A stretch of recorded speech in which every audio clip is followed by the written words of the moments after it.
पूरी सच कृमि की बात देख रहे हो यहाँ पे आप यार।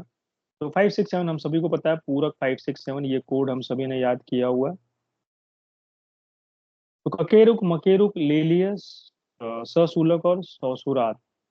ठीक है, इसका कोड शायद आप सभी जानते होंगे, सौ कमलेश। पता है सभी को कोड ये? सौ का मतलब ससुराल, क का मतलब ककेरू, म का मतलब मकेरू, ले का मतलब ले लिए, स का मतलब ससूलक। ठीक है। दूसरा है केसाद लोमा, तो इसका हमने कोड बनाया है, केला लो और सो जाओ। डिकोड कर सकते हो इसको?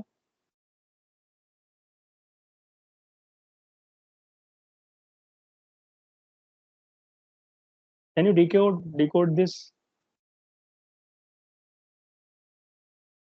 बास, केस, केला से क से केसार हो केसाद, जाएगा, लोमाद, अगले हाँ, लो से लोमदीप, लोमदीप, और से और औदुंबर, बिल्कुल, हर्षो से सौरस, और हाँ, जाओ से जंतुअंतर। जंतु। ठीक है, तो ये कोडिंग है हमारा रक्तज कृमि के लिए। ठीक है। अब मैं आपको बताता हूँ कफज कृमि में, आप देखो लास्ट में क्या क्या यूज कर रहे हैं। अंत्र, उदर, हृदय, बराबर है, ये तीन आपके हो गए। मतलब विसरल पार्ट की बात की जा रही है, उस ऑर्गन्स जो है, उसकी बात की जा रही है, अंत्र, उदर, हृदय। इसमें है ना, महागुद सबसे ज्यादा पूछा जाता है। सबसे ज्यादा पूछा गया महागुद। तो लोगों को क्या लगता है महागुद, अरे यार ये तो पूरी सच होगा, सबसे ज्यादा पूछा हुआ क्वेश्चन है। इसमें सौगंधिक और दर्भपुष्प भी याद रखना है आपको। ठीक है, सौगंधिक, चुरु, दर्भपुष्प और महागुद, ये सारी कृमियां क्या है, कफज कृमियों में आती है, जो आपको ध्यान रखना रहेगा। ऑलराइट।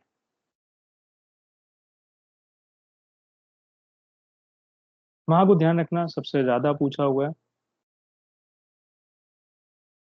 आचार्य चरक ने कृमि के बारे में एक 7 चीजें बताई, उसको क्या बोलते हैं हम लोग? याद है किसी को? सप्तक गण। सप्तक गण बताया हुआ है। ठीक है, तो पूछता है कि सप्तक गण किसके रेफरेंस में वर्णन किया गया है? तो आप सभी को पता होना चाहिए, सप्तक गण आचार्य चरक ने कृमि के रेफरेंस में वर्णन किया हुआ है। ठीक है, तो इसमें नाम आ गया नंबर 1। नंबर 2 आप देख रहे हो, समुत्थान कहते हैं इसको। ठीक है। नंबर 3 स्थान। फिर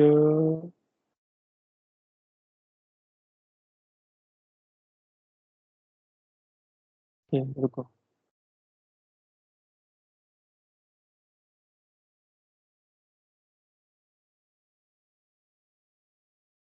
समुत्थान, स्थान, संस्थान।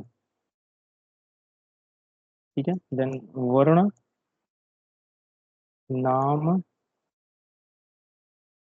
प्रभाव और लास्ट में चिकित्सा, जो यहाँ पर वर्णित नहीं है। ठीक, तो ये 7 चीजें आपको देखने को मिलती है। चिकित्सा यहाँ पर वर्णित नहीं हुई है। तो ये 7 चीजें सप्तक गण के रूप में वर्णित है। नाम देख रहे हो यहाँ पर, मलज है, रक्तज है, श्लेष्मज है, पुरीसज। मलज किस वजह से उत्पन्न होते हैं? मृजावर्तन, मतलब सफाई न रखने से। कहाँ उत्पन्न होंगे? केश, श्मश्रु और लोम। श्मश्रु किसको बोलते हैं पता है?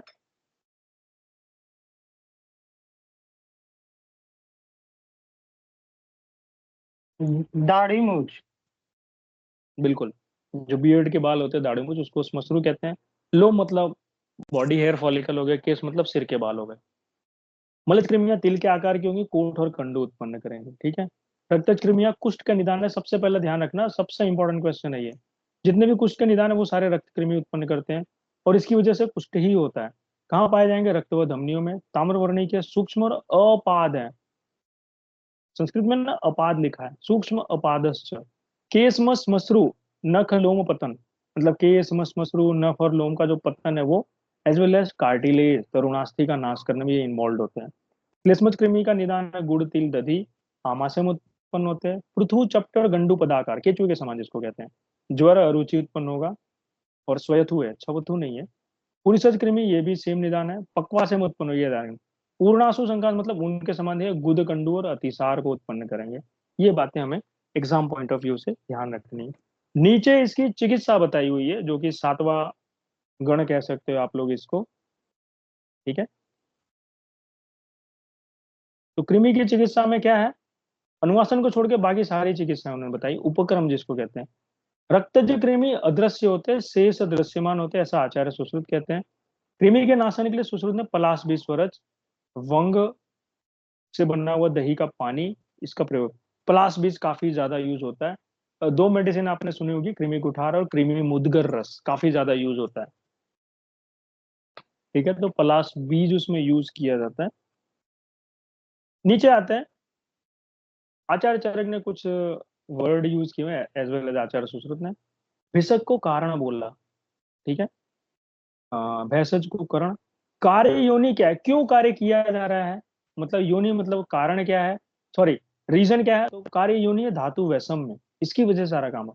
इसका कार्यफल क्या होगा, सुखावाप्ति, सुख मिलेगा। अनुबंध किसके साथ जुड़ा है, आयु के साथ। देश क्या है, भूमि और आतुर, ये दो देश हैं। काल कौन सा हो सकता है, संवत्सर और आवस्थिक हो सकता है। प्रवृत्ति प्रतिकर्म समारंभ है। उपाय क्या होगा, उपाय मतलब क्या क्या उपाय करोगे, तो बोले कारण करण कार्य योनि सौष्ठव का अभिविधान, ये उसका उपाय है। सेम एज आचार्य सुश्रुत, विषय को कर्ता, करण रस को, कारण दोष और कार्य आरोग्य, ये बोला हुआ है। ये छोटा सा है, तो ये आपको याद रखना ज्यादा इंपॉर्टेंट होता है एग्जाम पॉइंट ऑफ व्यू से, ये आपसे काफी ज्यादा पूछेगा। ठीक है, तो इसको थोड़ा सा ध्यान रखना आप सभी लोग। नेक्स्ट देखते हैं, गर्भ विकार की बात की जा रही है। तो यहाँ पर देख रहे हो आचार्य चरक कहते हैं, उपविष्टक के बारे में देख रहे हो, गर्भ वृद्धि न आपनोति, तो हम इसको क्या करते हैं, फंडल हाइट जो होती है वो नहीं आ रही है। ठीक है, नागोदर मतलब भाई कोई ग्रोथ भी नहीं हो रही, as well as FSH fetal heart sound भी नहीं आ रहा है। ठीक है, कालम अवतिष्ठे अतिमात्रम, 9 साल, 9 महीने, 10 महीने, 11 महीने, 12 महीने हो चुके हैं, वैसे का वैसे ही पड़ा हुआ। लीम गर्भ में देखो क्या कह रहा है, प्रसुप्तो न स्पंदते। ठीक है, फीटल हार्ट साउंड यहाँ भी नहीं है, लेकिन प्रसुप्त हो चुका है, ये थोड़ा सा ध्यान रखना है। चरक अनुसार देख रहे हो यहाँ पे क्या है, उपविष्टक में स्पंदन नहीं होता। नागोदर में बोल रहा है अस्पंदनम, और आगे फिर कहता है चिरात स्पंदनम, कभी कभी स्पंदन हो भी जाता है। लीन में लिखा है न स्पंदते, तो ये कुछ वर्डिंग्स है जो एग्जाम पॉइंट ऑफ व्यू से ध्यान रखना होगा। आचार्य वाग्भट देख रहे हो, यहाँ पर सस्फुरण हो रहा है, मतलब FSH यहाँ पर है उपविष्टक में, अकॉर्डिंग टू आचार्य। वृद्धिम अप्राव मतलब वृद्धि, फंडल हाइट नहीं बढ़ रही है। उदर वृत्ति अप्य अत्र हियते, बोले यहाँ पर जो फंडल हाइट है धीरे धीरे घट रही है, लेकिन स्फुरण चिरात कभी कभी FSH देखने को मिलता है। लिन गर्भ के बारे में सेम कहते हैं, न स्पंदित, नो फीटल हार्ट साउंड। ठीक है, ये आपको थोड़ा सा ध्यान रखना है इनके बारे में।